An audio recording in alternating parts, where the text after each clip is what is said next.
Hey there guys, Erin here again, another day, another video, and I've got some exciting news for you guys. I have created an official channel schedule so that way you guys know exactly what to expect from these videos. So if you are a longtime subscriber or if you are new to this channel, you will now have a good idea of what to expect from me and what to expect from the channel that I have created. So every single Wednesday from here on out, I'm going to be doing a what I eat in a day video. So in these videos, I will show you again what I'm eating in a day based on the title, and then I will go ahead and explain at least one recipe and how to go ahead and do it at home so that way you guys can learn how to cook some of the things that I'm cooking instead of me just showing them to you. I will also be explaining why it is I chose to eat certain things in that day and what kind of nutrients I'm trying to get from them, so that way you guys have a better idea of kind of different ways you can add nutrients in, so that way there's a little bit more value than just seeing what I'm eating on my keto diet. I want to make sure that you guys get the most bang for your buck from watching my videos, and so that is what I'm going to keep doing. So this was a bit of an early morning, and we started it with our favorite thing, which is coffee. I make my coffee the full fat version style, so I add in some coconut oil, about a tablespoon of this, as well as a big old scoop of this collagen. This collagen is a type 2 and type 3, which really supports your joints as well as your skin, and it's from Zint. They use grass-fed beef, which is awesome. I use Keto Mct Oil. It's just my favorite brand. I've been using it basically this entire time. It's a C8 MCT oil. Use a tablespoon of that, and that gives me the great energy I need in order to kind of make it through the morning. Blend everything up for at least 30 seconds just to make sure everything is put together, and then pour it in my cup and enjoy. This particular morning was kind of a stressful one because I was doing lots of work on my computer. I had to get some schoolwork done as well as edit a video. So I was in my cave, it was super dark, and I definitely needed that caffeine to kind of work in that space. As soon as that coffee was done, I made my way down to our basement where it was a little bit brighter, and I got on my work ride, which is basically a bike desk. And this just allows me to burn some additional calories while I'm sitting, while I'm working on something. It just keeps me active so that I'm always burning those calories. So I wanted to go ahead and do some meal prep for the week. So we weren't eating this chicken today, but I put 3 chicken breasts in our crock pot. I covered them with water, added some salt and pepper, cooked them on low for about 8 hours so that I could shred them later on, and we could just go ahead and enjoy that throughout the week.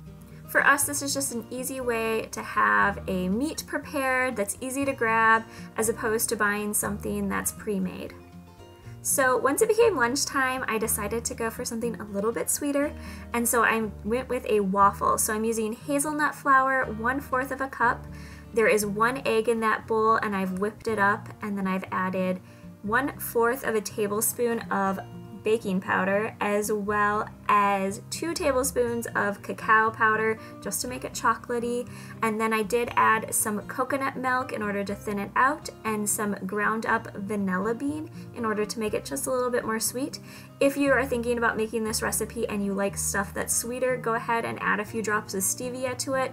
It will make it sweeter. So I went ahead, put this in my waffle maker, and cooked it for about 2 minutes on medium-high heat. And then once it came out, I just went ahead and topped it off with a tablespoon of peanut butter.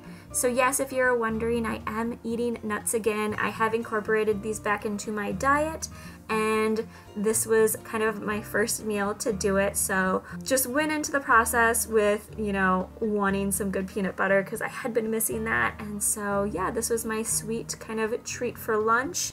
I didn't do dessert this day, so this was the only kind of treat I made myself for the day.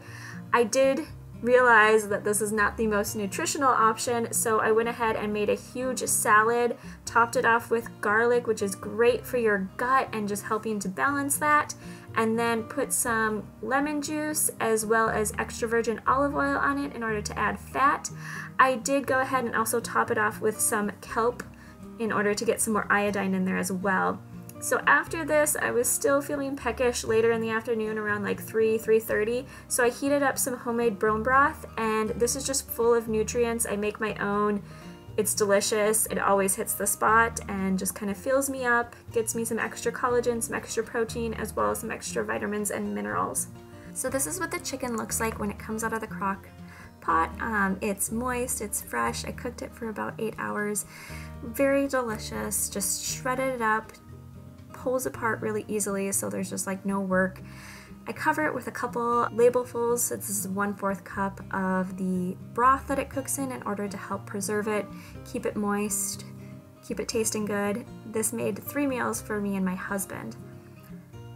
So once it became dinner time, I took out some frozen hamburger that we had. Well, I had de-thawed it and then put it in a bowl to make some meatballs. So the dry seasonings that I'm adding here are some Italian seasoning, some dried parsley, salt, pepper, onion, and I just add it to my particular taste, so there's no real measurements here. I just kind of eyeball it each time.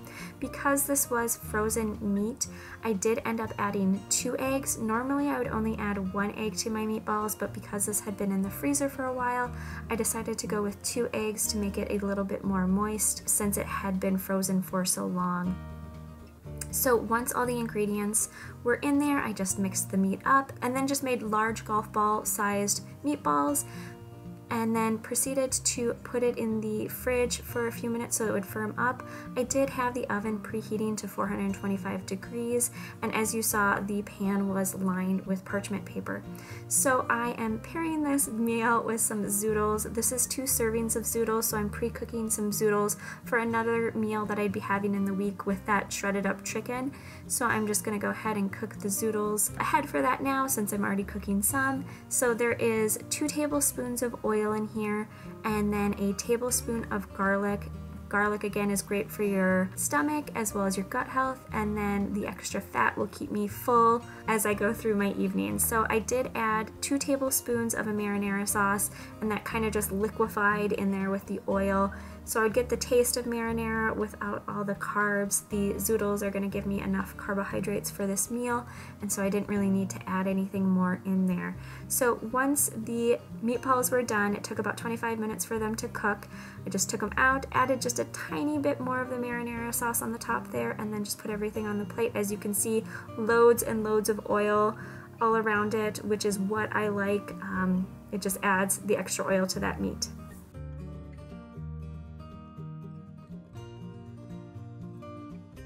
So if you guys enjoyed this video, go ahead and give it a thumbs up. It really supports my channel and it lets me know that I'm putting out videos that you guys are enjoying. They're informative, they're giving you guys some good help for however you're going about your keto journey. So I hope you guys are having a great day, and until next time, I will see you guys later. Bye.